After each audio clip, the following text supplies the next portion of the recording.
to Fashion Reverie Talks. I am Cicely Daniels. I am Tiana Ibrahimovic. Fashion Reverie takes you from the front lines of fashion to the front row. All of Fashion Reverie Talk segments are based on published content found on fashionreverie.com. So remember, if you want more information on the segments, go to fashionreverie.com.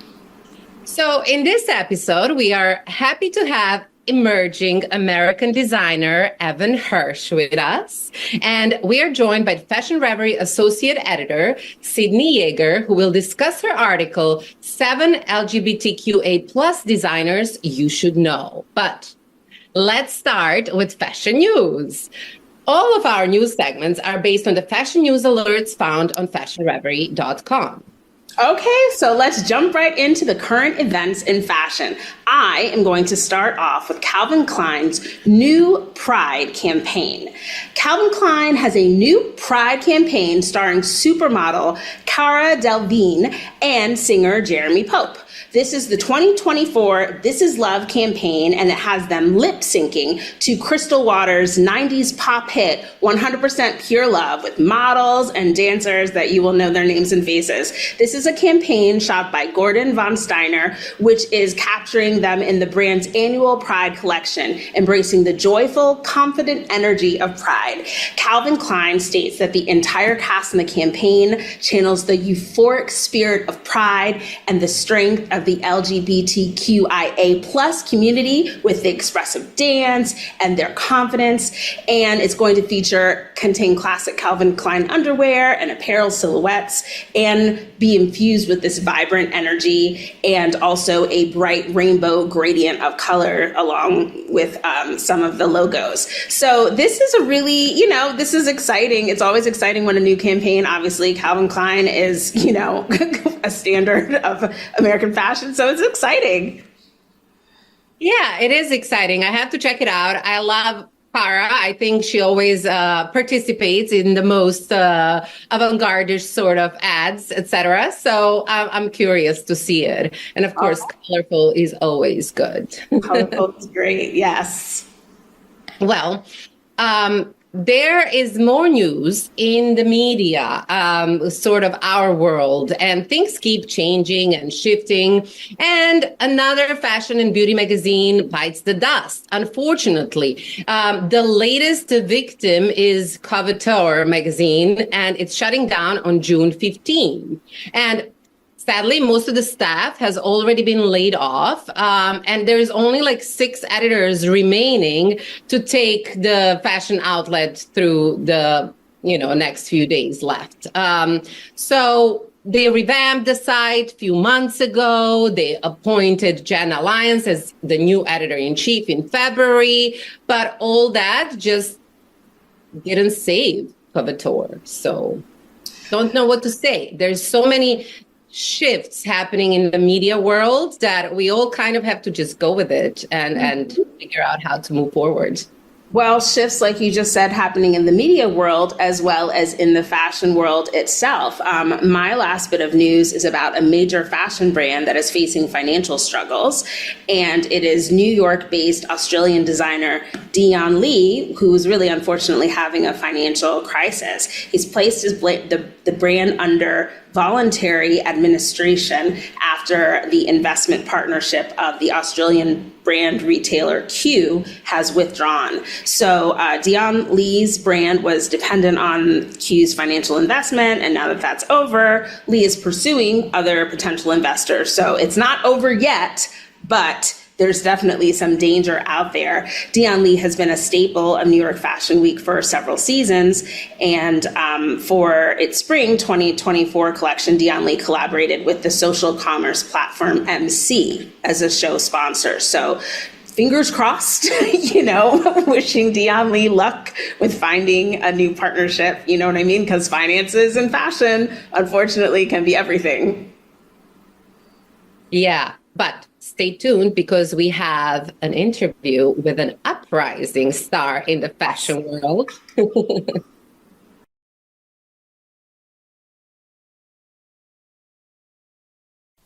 Fashion Reverie viewers, I'm so excited to present to you Evan Hirsch, a rising star in New York City fashion scene, recently nominated as a rising star of Fashion Group International. Hi, Evan. I'm so happy you're here with us. I'm so happy to be here with you, and I'm happy that it's you that's interviewing me because we've become such great friends over this fashion month, this fashion cycle. So I'm very, very excited to have this conversation. Exactly. I'm always looking forward to seeing you at all the fashion events because I'm always excited to see what you're wearing because you're always wearing one of your fabulous pieces. And whenever I ask you what it is and how did you make it, you said, oh, I just made it in a couple of hours, especially for this occasion. I mean, that means, true talent and creativity. So I admire your ability to just, whip up an outfit. It's either that or it's procrastination. It's one of the two. It's either, the talent, as you say, I mean, debatable sometimes, but definitely the procrastination. I realize I have that event tomorrow, so let me just start sewing right now.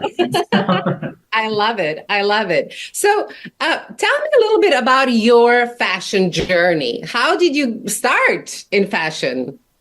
Well, it's funny. I actually was just reached out to by a good friend of mine from high school, which is where this whole fashion journey started. Her name was Mary. It still is Mary. And she wore these amazing, like, vintage couture outfits to school. And that was my first kind of foray into seeing high-end fashion. So I became obsessed. And then we used to watch the runways together. Every New York Fashion Week, we would get together and we would watch all of the runway shows, at home on the live stream. And that's how I really started to get, acquainted with this fashion world. And then I decided I wanted to go to fashion school. So I went to Drexel in Philadelphia for originally fashion merchandising, but I always wanted to be a designer. I took design classes all throughout high school, but I just didn't know if I could make it happen. And then after my freshman year, they used to go around and they used to say, what does everybody want to be in fashion merchandising? And people would say a buyer, people would say a stylist, people would say a store owner, and they would get to me and say, oh, I want to be a designer.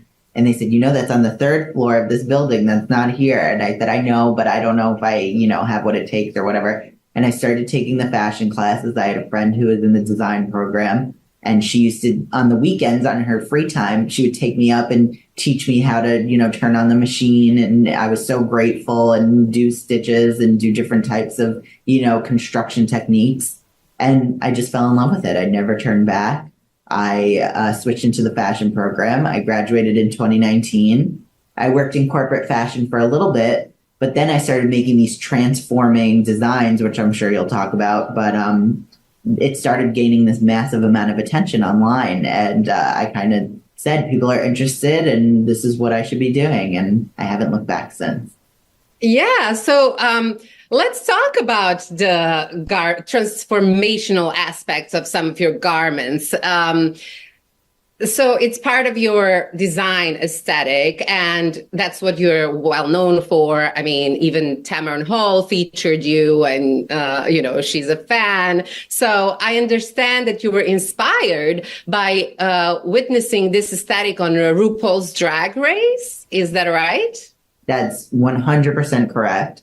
There was a few different instances where I saw it. The first time I ever saw a transforming dress was Hussein Chalayan in 2010 did these 3 transforming kind of pieces, and it became a meme. It was like, oh, when the invitation says cocktail and you show up and it's black tie, and she like rips off her dress and it turns from a short dress into this long gown. So I was really inspired by that. And then on Drag Race, I first started watching Drag Race season 7, and there was this contestant named Violet Chachki, and she had this kind of, I'm sure everyone's seen it. It's become like this massive thing where she has this black, there's this like black sequin caftan, and she just opens it up and it reveals this like tartan, look. And I said, I need to do that. Like, I don't understand why every dress doesn't do that. So that was the focus of my career. I knew that I loved the reaction that it got, and everybody talks about it. So, and I have a failed theater career. I used to be in theater and I was just awful. So this is a new way for me to express theatrical love.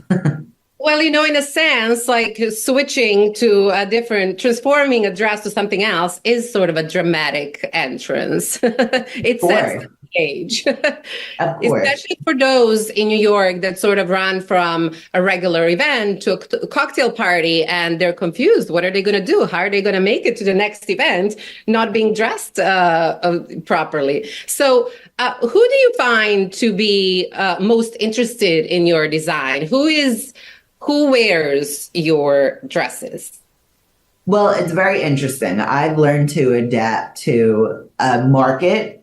My goal was always for everyone to be able to wear my design. So you don't have to be some crazy, extra, like fantastical person who wants to do a transformation. Now I do obviously the transforming dresses that get me a lot of buzz and attention online and, definitely reel people in. But I also make it where the transforming part, like the underskirt or whatever turns into something else, can be detachable. So if you're just looking for that second dress, you can, look for that as well. And it's a perfect ready to wear dress. But definitely the people who are interested in the transforming aspect, a lot of people who have special events, they want their wedding dress to transform. They want to go down the aisle and like shock everybody, which is how I would want to do it. I mean, I would definitely want people to be just like blown away by my dress and like have this secret element that nobody knows about. I've definitely got a few celebrities who are interested in it with the method dressing trend. Someone from the Barbie premiere wore one of my dresses, so that was really cool. And what's a method dressing trend? It's pretty much where like how Margot Robbie did she was dressing like a Barbie. It's like, or, Black Widow, Scarlett Johansson will wear a spider web or dress or whatever it is. I love that trend. So people like to take a theme. A lot of people who have themed events, they really love the transforming dresses. And I love it because it keeps me creative. People are saying like, oh, I'm going to an event and it's nature themed and I want to turn into a garden and start off as like a fence or, so it keeps me creative. So I love that. So you recently launched your bridal collection at New York International Bridal Week. What was your experience like? And I hope we don't lose you only to the bridal industry. Oh, definitely not. It was a really great experience because this is the first time that I had like an actual presentation slot on the official CFDA calendar. So I was very thankful to the CFDA for that. Visibility. I was very happy with that. And it was just a really great experience. I would not do exclusively bridal because I just love color. And I love not to say that your wedding dress can't be colorful, but I love just being able to experiment with different colors and a lot of, people who do these fantasy balls and fantasy kind of events. Like I love working with them as well. But Bridal Week was really cool. I did a presentation in Speakeasy. That was really cool. The Bo Peep Speakeasy in the Garment District. They were really, really great. And they have this beautiful, like, underground 20s vibe. So I got to make my collection reflect that. And I love just the commentary that people had. And now the dresses are traveling all over the country at different bridal shows and different, trunk shows and stuff like that. So the brides are really getting to see it one-on-one, touch the fabric and try it on, which has been very magical. Oh, that's amazing. Your Bridal Week collection did create a lot of buzz in the way you presented it at a speakeasy and all that. Yes. So you're an out queer fashion designer. And do you think it's easier to be out and queer in the fashion industry today in comparison to previous decades? What has been your experience? Luckily for me, I've been brought up in this industry very recently, so it definitely is very accepting. And I've always watched, the designers who've come before me, like the Tom Fords and the Marc Jacobs and the Halstons, who paved the way. I can imagine, since I obviously am very new to this industry, that it was very difficult back in the day. And as, social kind of awareness has evolved, it's definitely gotten easier for people and adapted to the culture. But I am very, very lucky that I am in an industry where, it's very normalized. It's very accepted to be who you are, to wear what you want, to present yourself in whatever way, you feel inside. So that's been very, very great. And I've been surrounded by so many people who've given me advice and taught me how the industry used to be and how it's adapted. So that's been really great. And a lot of my inspirations and muses are also in the community. So I'm lucky to have that guidance as well. Who are some of your muses? Well, I'm glad you asked because I just recently met one of them last week. They had an event honoring Jordan Roth at the Museum of Art and Design at Columbus Circle. And I've always admired him. And I even recreated like a cape with his Met Gala inspiration with all the flowers on it so that I could say, yes, yes, I'm glad you mentioned capes because capes are your thing. Yes. For anyone who doesn't want a full gown, I also make like transformational capes where, for the ceremony at an event, if it's more conservative, you can cover your arms and then you can just drop it down and it becomes part of your skirt. So yes, you were at one of my shows showing the capes, and I think you even took a liking to one of them. But yeah. So I loved your cape that you wear to FGI awards with the butterflies. It was that was kind of a takeoff on what I did at the Tavern Hall show. I had all of those butterfly appliques, so I wanted to continue that in like a lighter version. So yes, the capes have been really cool, and I made one inspired by Jordan Roth that I could present to him at the luncheon honoring him. So, and that was a Pride themed luncheon. I'm so grateful that the Museum of Art and Design, which is this huge institution, is participating in Pride Week. So I'm glad you asked me who one of my inspirations is. I definitely think Jordan Roth, and I can check mark that I finally got to tell him that in person. That's good. And you can also check another mark, which is you did dress some guests at the Met Gala already. Yes, I did. That was an amazing experience. The first Monday in May was always like an exciting day, but always like a depressing day because I was like, why isn't any of my designs there? So I made it happen. I did some reaching out this season, and a few people who work for the city of New York who were attending, they really liked my vision, and I was able to create one of my transforming capes for Bobby Olisa, who works for the city of New York. And I made this clock face embroidered cape that opens up and has flowers on the inside. So really taking the Garden of Time very literally. And I also made some accessories for Keith Powers, who works for the city of New York, and his date, Layla, who I made handbag options for her. And I'm just so grateful that, it happened the way it did. Oh, amazing. I saw it and you did a beautiful job. And I think now moving forward, you'll probably participate every year. Oh, fingers crossed. That would be like the best. I'm already clearing my schedule for next May in case it happens. Good. You're thinking ahead. So what's next for you? What is it that you're planning, let's say, in the next year or so? Well, definitely, the collection cycle never ends. I am working on my spring collection, which is premiering during New York Fashion Week in September. So I'm very excited for that. I'm gathering all of my inspiration. I've also been really fortunate that I've been able to work on different collaborations with different companies who want to kind of advertise their product or brand through a transforming dress, which has been really cool. So right now I'm working with Fabric Wholesale Direct, which is a direct-to-consumer wholesaler for fabric. Weirdly enough, where my parents live on Long Island, they're right there. So I can always pick up the fabric and visit my parents at the same time. But they wanted me to create a custom dress inspired by and using their fabrics. So I'm really excited for that. And then it'll be premiering on the runway on New York Fashion Week. So I'm very, very excited for that.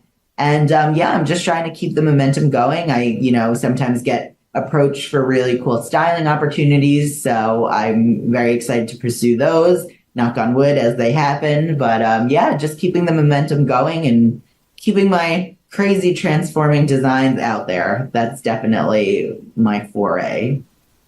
I'm excited. I also can't wait. You know that I reserved one of the dresses. Yeah. That one's actually going into production this week. So I'm very, very excited. Okay, good. There'll be one with your name on it. Amazing. Well, excited to see what's next and excited to see you soon at one of our New York fashionable events. And thank you for sharing a little bit of an insight on your career with our Fashion Reverie viewers. Of course. Thank you for having me and for spotlighting. I really, really appreciate it. Thank you.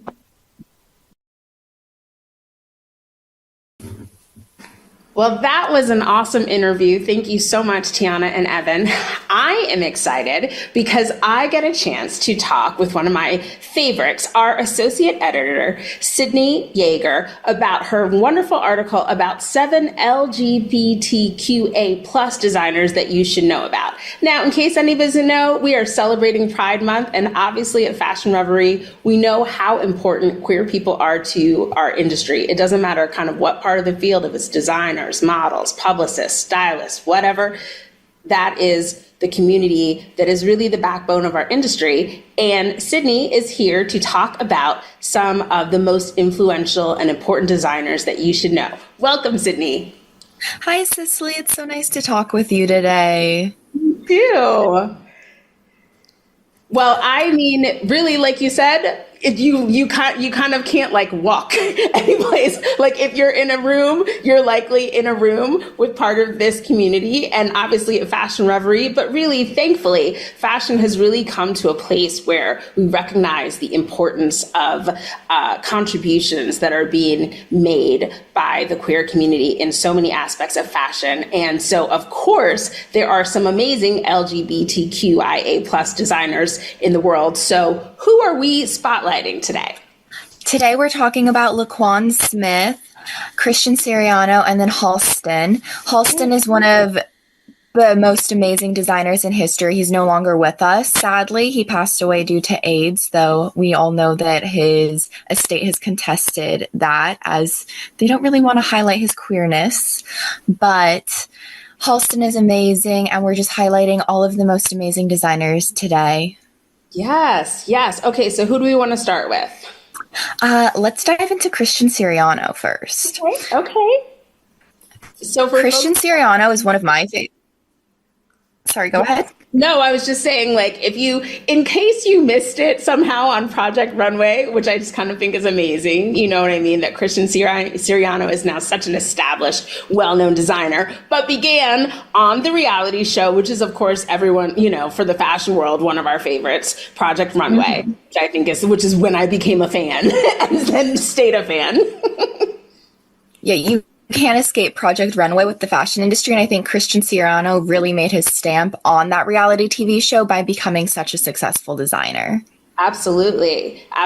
And why was Christian one of your choices? Christian was one of my choices because he did start from more of a humble background, and then he does really pick up detailed gowns that make regular appearances everywhere on red carpets. You can't escape him in the fashion world anymore. And he did start from such a humble background. He doesn't hide the fact that he is queer. He embraces it. You see it in the way that he's photographed, the way that he dresses, and he doesn't hide who he is, which I think is one of the most beautiful things about the fashion industry. Is it's such a way to express who you are, but by not hiding it, it just embraces it and makes it so much more real.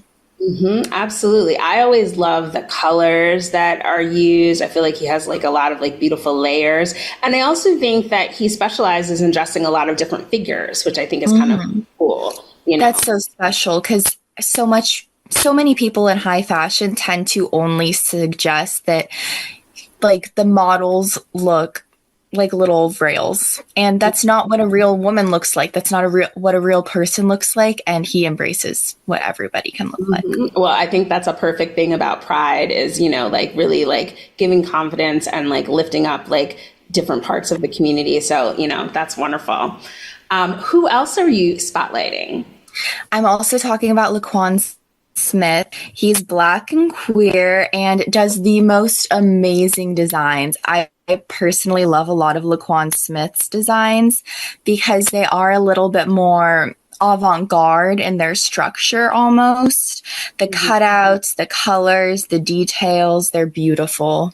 Yeah. I found that like definitely brings that kind of like not, not necessarily couture, but like those elements I feel like you see in the design, like kind of like ready to like make a statement. I think for people who are, ready to put it out there, which is kind of like also, kind of probably expressing a little bit of Laquan's personality, like putting it out there. I feel like that's what I'm seeing in the designs. Yes, and it's tight and it's just very there, but it's beautiful. And then finally, we're going to talk about Halston, which I feel like Halston came up more into the spotlight lately because of the docuseries on Netflix that really highlights his life. He did pass away, I believe, in the 80s. If I'm remembering correctly, I don't know the exact date, due to AIDS, which has been contested. We did interview, I believe, on a previous podcast, one of the consultants on Ryan Murphy's docuseries, and we had problems with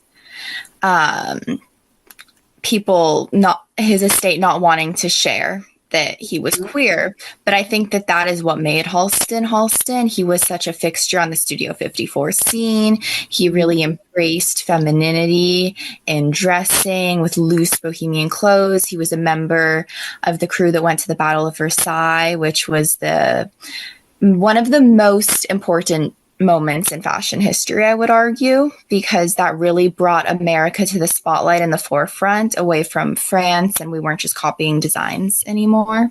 So Halston is absolutely iconic. We have a date actually on Halston's passing, which was March 26, 1990. But what you find from that is, so Halston really was an enormous influence, particularly in the 70s and 80s, you know what I mean, in terms of American fashion, and really like an American fashion designer that was that was respected and brought forth original design into the forefront, and also again dressed women, like just like gave people confidence in their bodies, gave them like, with those float, like people felt, it seems as if people felt beautiful. I do not own a Halston myself yet, but the real exists. The real exists. Exactly.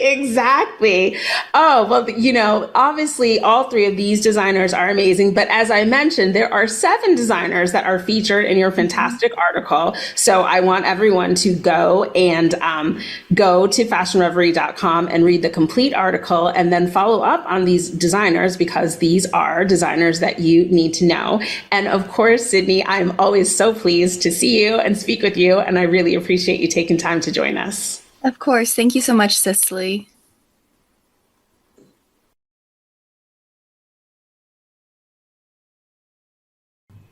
Well, viewers, that's it for this episode of Fashion Reverie Talks. We would like to thank our guest, designer Evan Hirsch, and Fashion Reverie Associate Editor Sydney Yeager. For information on these and other stories, go to fashionreverie.com. Don't forget to hit the like and subscribe button. And thanks for watching. We'll see you next time.